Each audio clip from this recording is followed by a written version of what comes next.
Good evening all of you. आज हम लोग बहुत ही इंटरेस्टिंग टॉपिक पढ़ने वाले। उस टॉपिक का नाम है मिक्सचर्स एंड एलिगेशंस।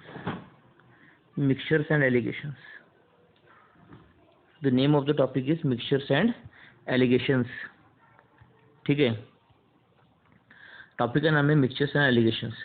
तो इसमें देखो हम लोग क्या पढ़ सकते हैं, ध्यान से सुनना। अब देखिए, अब लॉकडाउन का पीरियड चालू है ना, लॉकडाउन का पीरियड चालू है। तो इसका मतलब क्या हो गया कि मान लो एक आप दुकान में गए, दुकान में गए हो और उसमें 100 रुपये के चावल रखे, 100 रुपये के चावल, और यहाँ पे रखे हैं आपके पास 50 रुपये के चावल। अब यहाँ पे जो दुकानदार होगा, यहाँ पे जो दुकानदार बैठा है, वो फिर सोच में पड़ गया, क्योंकि अब ये सोच में पड़ने वाला है। क्योंकि क्या हो रहा है ना, देखो अब ये दुकानदार जो है ना, दुकानदार जो है ये सोच में पड़ गया। क्या सोच में पड़ गया, मैं आपको बता देता हूँ। जो लोग आ रहे हैं ना, लोग क्या कर रहे हैं, 50 रुपये के चावल ज़्यादा खरीद रहे, 100 रुपये के चावल ज़्यादा कोई खरीद नहीं रहा है। तो इसका धंधा लॉस हो जाएगा ना। तो दुकानदार एक आइडिया निकालता, आइडिया। तो ज़्यादातर लोग 50 रुपये के चावल खरीद रहे। अब लोगों के पास उतना पैसा नहीं है लॉकडाउन की वजह से, मे भी किसी के पास हो सकता है, लेकिन एक ऑन एन एवरेज बोल रहा हूँ कि 50 रुपये के चावल का ज़्यादा सेल हो रहा है, 100 रुपये के चावल ज़्यादा नहीं जा रहे। तो दुकानदार अपना दिमाग लगाएगा। अब दुकानदार क्या करता है, देखिए, अब दुकानदार क्या करेगा, वो क्या करेगा, ये 100 रुपये के चावल यहाँ पे रखे हैं, 100 रुपये का चावल रखा है यहाँ पे, और यहाँ पे रखा है 50 रुपये का चावल, 50 रुपये का चावल। वो क्या करेगा, इस 100 रुपये के चावल को 1 किलोग्राम चावल ले लेगा और 50 रुपये के 1 किलोग्राम के चावल ले लेगा, और इन दोनों को मिक्स करेगा। और इन दोनों को मिक्स करके, अब जब इन दोनों को वो मिक्स करेगा तो टोटल चावल कितने बने, 2 किलो के बने। टोटल चावल कितने के बने, 2 किलो के। अब 2 किलो के चावल का पैसा कितना हो गया, 150 रुपीज़ हो गया ना। कितना हो गया, 150 रुपीज़ हो गया। अरे बस में 125 रुपये का हो गया। तो इसका मतलब देखिएगा, मैं थोड़ा सा डायग्राम यहाँ पे हटा के आपको दिखा देता हूँ, थोड़ी जगह मेरे पास कम है। वो क्या करेगा, 100 रुपये वाले 1 किलो चावल ले लेगा और 50 रुपये वाले 1 किलो चावल ले लेगा। उन दोनों को मिक्स करेगा, और मिक्स करके अब हमारे पास जो चावल बने वो 2 किलो के बने, और पैसा कितना लगेगा उसको, 150 रुपये लगेगा। ठीक है, तो फिर 1 किलो का चावल कितने रुपए का आएगा, फिर जो नया जो मिक्सचर बना है वो कितने रुपए का होगा, 75 रुपये का होगा ना। क्योंकि अब ये जो नया मिक्सचर बना है ना, नया मिक्सचर, उसमें 2 किलो के चावल है 150 रुपये के। तो 1 किलो का चावल कितने को मिलेगा आपको, 75 रुपीज़ को मिलेगा ना। तो फिर वो दुकानदार क्या करेगा, लोगों को बोलेगा कि भाई चलो 75 रुपीज़ के मेरे पास एक नए चावल आ चुके, देखो आपको अच्छे लगेंगे। तो लोग ये 75 रुपीज़ वाले चावल खरीदना शुरू करेंगे। तो दुकानदार का दोनों तरफ से फायदा हो गया ना, 100 रुपये के भी चावल जा रहे हैं और 50 रुपये के भी चावल जा रहे हैं उसके। Are getting this idea clear. तो इस वाले प्रॉब्लम्स को हम लोग बोलते हैं mixtures and alligations, mixtures and alligations. अब ध्यान से सुनना। फिर आपको ये क्वेश्चन ऐसे पूछता है कि देखो और चीज़ याद रखना कि यहाँ पे आप तो लॉजिकली देख सकते हो ना कि 100 रुपये का उसने 1 किलो चावल निकाला। अब ये 100 रुपये जो प्राइस लिखा होता है ना, वो पर केजी होता है ना, पर केजी। क्या होता है, पर केजी होता है। यानी ये जो 100 रुपये लिखा है ना, ये पर केजी होता है अमाउंट। क्या होता है, अमाउंट पर केजी होता है। और ये 50 रुपये भी लिखा है, ये अमाउंट पर केजी का होता है, करेक्ट। जब वो 100 रुपये का 1 किलोग्राम और 50 रुपये का 1 किलोग्राम मिक्स करके 2 किलोग्राम बनेगा, तो 2 किलोग्राम का पैसा कितना होगा, 150 रुपये होगा ना, 150 रुपीज़ हो गया। तो 2 किलो का पैसा, देखो इसको ऐसे सॉल्व करते हैं ना हम लोग। अगर 2 किलो के चावल का पैसा लग रहा है 150 रुपये का, तो 1 किलो के चावल आपको कितने में मिलेंगे? 75 रुपीज़ में मिलेंगे ना।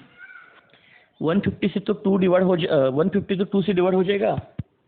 Are getting this idea clear? तो इस तरीके से वो दुकानदार क्या करेगा, शक्कर लड़ा के फिर दुकानदार क्या करेगा, 100 रुपये के भी चावल और 50 रुपये के चावल इन दोनों को बेचेगा 75 रुपीज़ करके बोल के, नए चावल आ चुके अरे बस में। तो इस तरीके से उसका प्रॉफिट होता रहेगा। तो इस वाले क्वेश्चन कैसे बन लेते हैं हम लोग देखेंगे। देखो तो देखो हमारे पास पहले यहाँ पे क्या था, 100 रुपये का चावल था पर केजी रेट। ये जो रेट हुआ है ना पर केजी होता है, ध्यान रखना। और यहाँ पे जो चावल थे वो 50 रुपये के थे। अगर मान लो एग्जाम में आपको क्वेश्चन पूछेगा कि दुकानदार क्या करता है कि 100 रुपये के चावल और 50 रुपये के चावल 75 रुपीज़ में बेच रहा है, तो बताओ फिर 100 रुपये के चावल को कितना मिक्स किया और 50 रुपये के चावल को कितना मिक्स किया। अभी तो मैंने फिलहाल आपको बोल के रखा था कि मैंने 1 kg ले लिया, ये तो आपको मालूम था। लेकिन एग्जाम में तो उसके सवाल बनाएगा तो वो पूछेगा कि अगर आपके पास 100 रुपये के चावल होंगे और 50 रुपये के चावल होंगे और वो उन दोनों का यूज़ करके नया चावल बना रहा है मिक्सर करके, और वो नए चावल 75 रुपीज़ को बेच रहा है, तो इसका मतलब उसने उस नए चावल में 100 रुपये के कितने किलोग्राम चावल मिक्स किए और 50 रुपये के कितने किलोग्राम चावल मिक्स किए, ये आपको क्वेश्चन पूछेगा। तो इसका निकालने का मैं आपको ट्रिक समझाता हूँ, बहुत ही आसान ट्रिक है। अब ट्रिक देखो क्या है, कुछ नहीं करना है, आप ऐसे क्रॉस में सब्ट्रैक्शन करो। देखो अब क्रॉस में आप जाओगे तो यहाँ पे देखो 50 रुपये और 75 रुपये से, तो बड़े वाले नंबर से छोटे को माइनस करो तो कितना होगा, 75 माइनस 50, तो कितना आ गया आंसर, 25 आ गया। और अब इस तरह से क्रॉस जाओ, अब यहाँ पे बड़ा नंबर कौन है, 100 रुपये, तो 100 माइनस 75 कितना हो जाएगा, 25 हो जाएगा। अब आप 25:25 आपको जो रेशो मिला, इसका मतलब ये रेशो क्या हो गया, 25:25 का मतलब 1:1 रेशो, यानी उसने चावल 100 रुपये के और 50 रुपये के 1-1 किलोग्राम लिए ना, तो आपके पास वैल्यूज क्या आ गई, 25:25।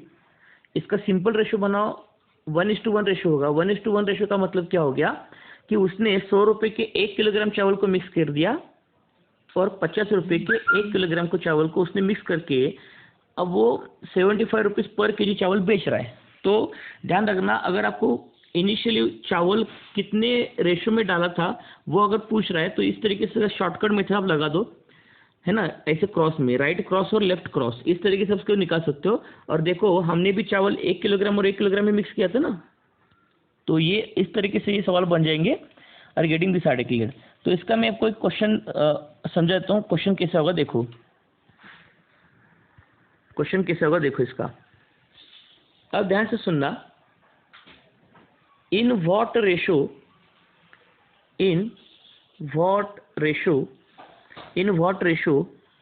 A shopkeeper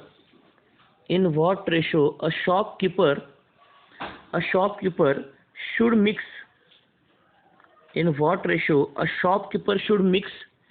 the rice, of rupees 40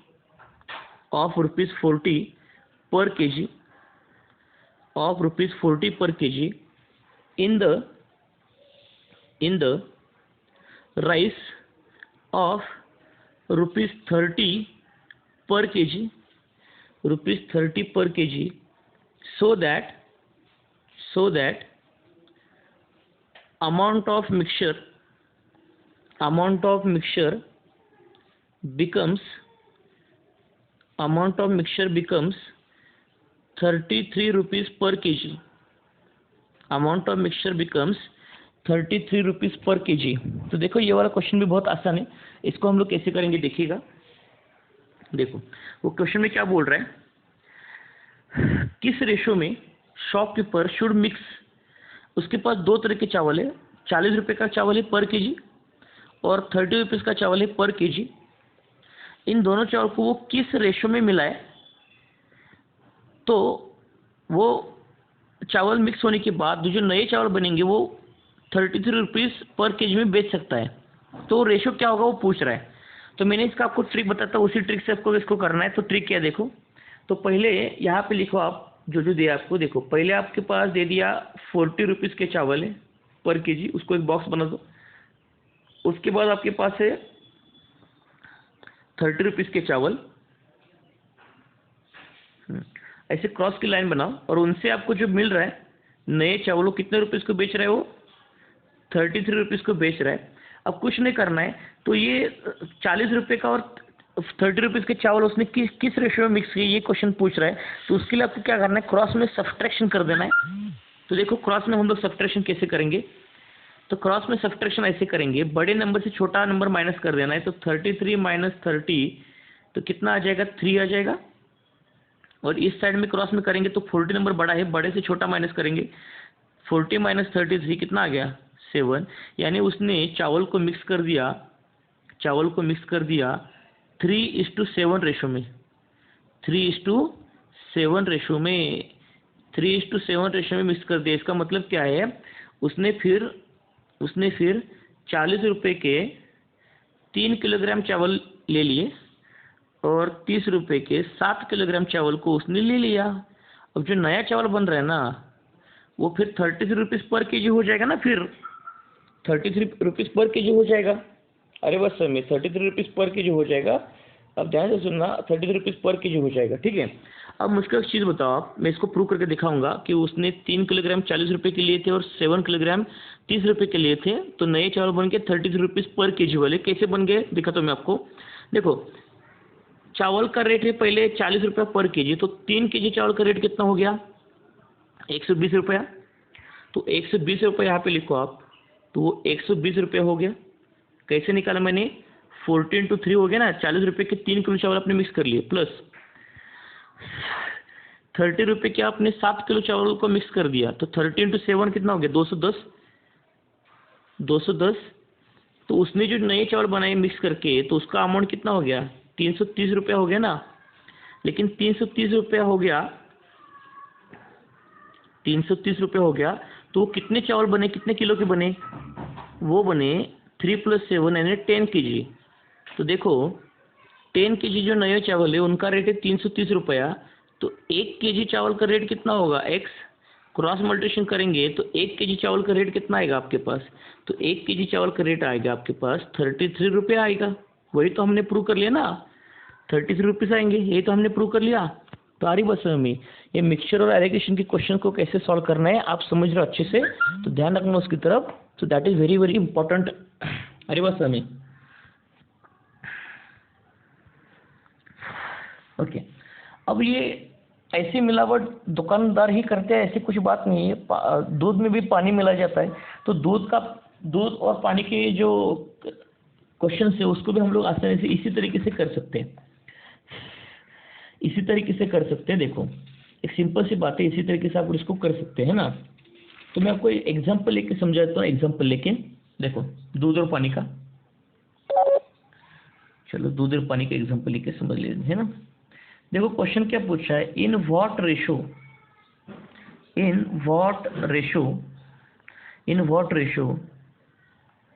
the water should B added in what ratio the water should be added in the milk, in what ratio the water should be added in the milk of rupees 36 per liter, 36 per liter, so that value of milk, so that value of milk becomes, so that value of milk becomes rupees 28 per liter, value of milk becomes rupees 28 per liter।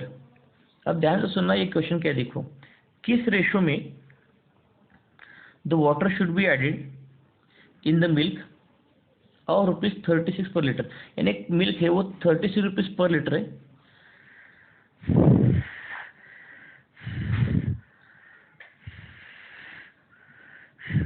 तो किस ratio में वो पानी और milk होना चाहिए, जो उससे जो नया मिल्क बनेगा वो 20 रुपीज पर लीटर में बेचेंगे हम लोग। तो ये वाला भी क्वेश्चन देखो बहुत आसानी से हम लोग कर सकते हैं। तो उसका भी तरीका ये है, पहले आप रुपीज़ लिखो, आपके पास 36 रुपीज़ का मिल्क है, तो आपने यहाँ पे मिल्क लिखा, तो और यहाँ पे आपने पानी ले लिया है ना।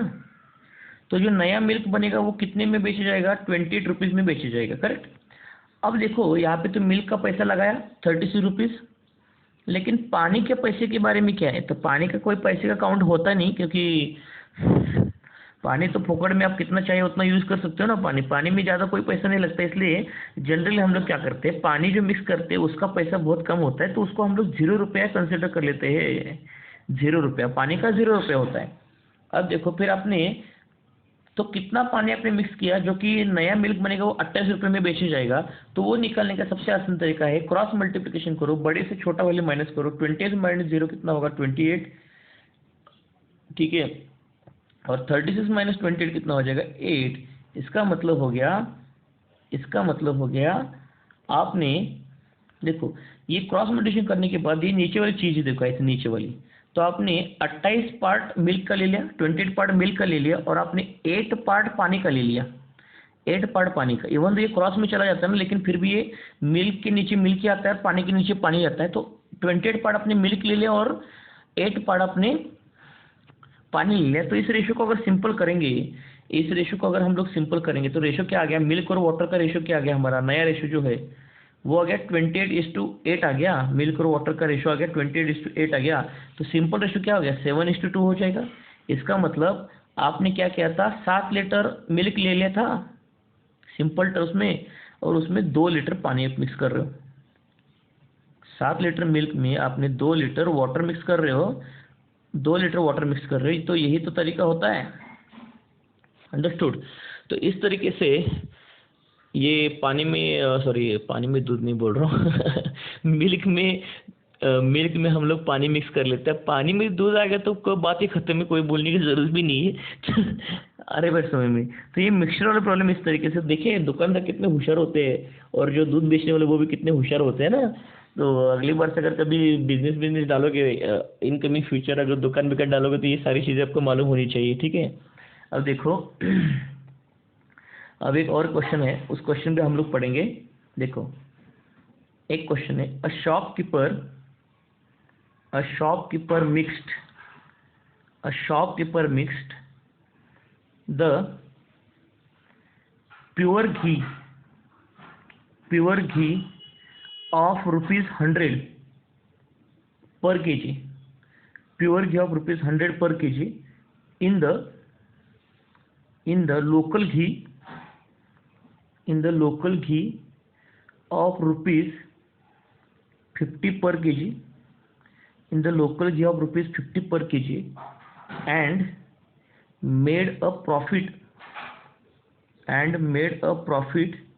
of 20%, and 20% after selling this mixture at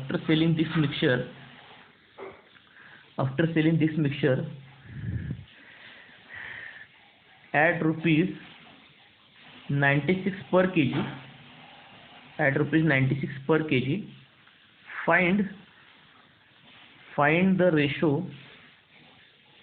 find the ratio of amount of both type of ghee in mixture, ठीक है। तो आसानी से हम लोग क्वेश्चन समझ लेते हैं। पहले क्वेश्चन में क्या बोल रहा है देख लेते हैं हम लोग, है ना। क्वेश्चन में क्या बोल रहा है देखो, शॉपकीपर ने क्या किया, उसके पास 100 रुपये पर किलोग्राम का घी है, उसको उसने मिक्स किया 50 रुपये पर केजी ऑफ घी में, लोकल घी आता है 25 रुपये का, है ना। और उससे वो मुनाफा कमा रहा है, प्रॉफिट कमा रहा है 20% का, by selling this mixture 96 rupees पर केजी, 96 रुपीज़ पर केजी। तो बताओ किस रेशो में उसने वो 100 रुपये वाला घी और 50 रुपये वाला घी मिक्स किया होगा, ये वो पूछ रहे हैं। तो देखो ये वाला थोड़ा सा क्वेश्चन आपको पॉज लेकर अच्छे से सोचना पड़ेगा। देखो हम लोग क्या करेंगे यहाँ पे क्या करेंगे, देखो एक हमारे पास 100 रुपये का घी का डब्बा है, 100 रुपये वाला घी आपने यहाँ पे रखा, और यहाँ पे आपने रखा 50 रुपये वाला घी, 50 रुपये वाला घी। अब वो क्या बोल रहा है ना, अब वो क्या बोल रहा है कि उसने इन दोनों को मिक्स करके ना 20% प्रॉफिट कम है। लेकिन 20% प्रॉफिट कब आ गया इसका तो ध्यान रखना। 20% प्रॉफिट कब आ गया, जब उसने वो मिक्सचर 96 रुपीज़ पर केजी में बेचा, तब 20% का प्रॉफिट है ना। तो यहाँ पे गलती से भी 96 मत लिखना।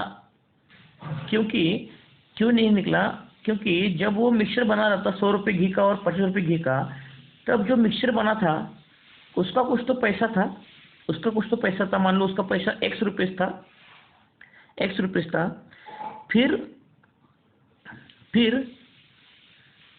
फिर दुकानदार ने ना इस X रुपये का 20% प्रॉफिट कमाया। तो 96 जो है ना वो 20% प्रॉफिट ऐड करके वो अमाउंट लगा रहा है ना। 96 रुपये जो है वो 20% ऐड करके लगा रहा है ना उसको। फिर वो तो असल में उसने जब इनिशियली मिक्सचर बनाया था तो वो कितने रुपए का, तो वो हमको जब तक मालूम नहीं होगा तब तक वो किस अनुपात में या किस रेशो में 100 रुपये वाला घी और 50 रुपये वाला घी मिक्स किया, तो वो नहीं निकल सकते। तो हम लोग क्या करेंगे, देखो जब उसने 100 रुपये वाला घी और 50 रुपये वाला घी मिक्स किया था ना, तो उसका कुछ तो पैसा था, उस पैसे का वो 20% कमा रहा है, यानी वो उस पैसे का 20% यानी 96 रुपये हो जाएगा। ठीक है, तो हम लोग उसको पहले सॉल्व करेंगे ना, तो देखो तो इसका मतलब क्या होगा, तो मैंने आपको प्रॉफिट में समझाया था 20% प्रॉफिट यानी क्या होता है ना। 20% प्रॉफिट क्या होता है, तो मान लो 20% प्रॉफिट क्या होता है, अगर x का वैल्यू 100% है ना, x का वैल्यू 100% है, तो x का 20% निकालना पड़ेगा आपको पहले। x का 20% निकालना पड़ेगा, तो x का 20% कितना होता है, 0.2x होता है ना। x का 20% यानी 20/100 इंटू एक्स, 20/100 इंटू एक्स, है ना। तो इनिशियली हमारे पास x का जो अमाउंट था, x पैसा था, उसका 20% निकाला हमने 20/100 इंटू एक्स। इसको इसमें जोड़ दो, तो इसका मतलब क्या होगा, x + 20/100 इंटू एक्स। देखो x तो कुछ तो पैसा था इनिशियली, उसमें आप क्या करो, x का ही 20% ऐड करो, तो वो वैल्यू आना चाहिए 96 रुपीज़ का। इसको बोलते हैं 20% प्रॉफिट। इसको क्या बोलते हैं, 20% प्रॉफिट ना। तो x जो पहले ही पैसा था उसमें x का 20% आप जोड़ दो, तो कितना आना चाहिए, 96 रुपये होना चाहिए ना। तो इसको सॉल्व करेंगे, तो इसका मतलब x into 120/100 is equal to 96 रुपये आना चाहिए। तो फिर इनिशियल उसका पैसा कितना हो रहा था वो निकालना पड़ेगा ना, क्योंकि इनिशियल जो पैसा हो रहा था उसमें वो बड़ा चढ़ा के पैसा लगा के ही प्रॉफिट कमा सकता है ना फिर। तो ये 9600 यहाँ पे हो जाएगा, डिवाइड बाई 120 हो जाएगा। इसको जब सॉल्व करेंगे तो 24 से कट जाएगा, तो आंसर आएगा 80 रुपया। तो ये हमारा आंसर 80 रुपये आ गया वहाँ पे। अब ध्यान से सुनना कि जब शॉपकीपर ने स्टार्टिंग में जो घी उसने बनाया था, तो उस घी का पैसा था 80 रुपये का, तो वो फिर बाद में 96 रुपये को बेच रहा था। बहुत होशियार आदमी है वो। 80 रुपये का घी बन रहा था तो उसको बेच रहा था 96 रुपये में। तो 96 रुपये में बेच के वो 20% मुनाफा कमा रहा था, प्रॉफिट कमा रहा था ना। क्योंकि हाँ, अब हम लोग फिर उसने 100 रुपये का कितना घी लिया था और 50 रुपये कितना घी लिया था, ये निकालना आसान है। अब आप क्रॉस में सब्ट्रैक्शन करो, तो क्रॉस में सब्ट्रैक्शन करेंगे तो 80 - 50 कितने होंगे, 30 होंगे। तो इसका मतलब उसने 100 रुपये वाला घी 30 पार्ट्स में मिक्स किया था, और इस क्रॉस में आप इसका सब्ट्रैक्शन करो, 100 - 80 कितना हो जाएगा, 20 हो गया। तो इसका मतलब इस दुकानदार ने 100 रुपये वाला घी 30 पार्ट डाला था और 50 रुपये वाला घी 20 पार्ट डाला था। तो इसका जो रेशो हो गया वो कितना हो गया, सिंपल रेशो 3:2 हो गया ना। तो इसका मतलब 100 रुपये वाला घी 3 पार्ट और 50 रुपये वाला घी 2 पार्ट। लीटर के टर्म्स में लिखेंगे या किलोग्राम के टर्म्स में लिखेंगे तो 3 किलोग्राम का ये घी होगा 100 रुपये वाला, और 2 किलोग्राम का 50 रुपये वाला घी होगा। तो इस तरीके से उसने मुनाफा कमाया। तो देखो बिजनेस कैसे करते लोग, अच्छी बात है। Thank you so much. इसके बाद में और आपको क्वेश्चन दे दूंगा प्रैक्टिस के लिए, अच्छे क्वेश्चंस। तो थैंक यू सो मच।